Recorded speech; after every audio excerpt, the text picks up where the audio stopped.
আজকের ভিডিওতে আমি আপনাদের দেখাবো কিভাবে আপনার অ্যান্ড্রয়েড ফোন থেকে ফাইন হাব বা ডিভাইস অ্যাডমিন অ্যাপটি খুব সহজেই ডিঅ্যাক্টিভেট করা যায়।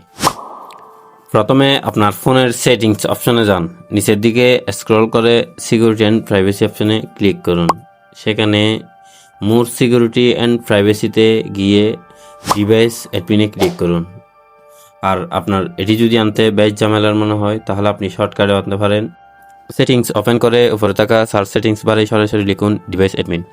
সার্চ রেজাল্টে আসা অপশনটিতে ক্লিক করলেই আপনি সরাসরি মূল সেটিংসে পৌঁছে যাবেন। আপনি এখানে ফাইন হাব অপশনটি দেখতে পাবেন। সেটিংসটি ডিঅ্যাক্টিভেট করার জন্য টগল বাটনে ক্লিক করুন এবং এরপর ডিঅ্যাক্টিভেট দিস ডিভাইস অ্যাডমিন অ্যাপে ট্যাপ করুন।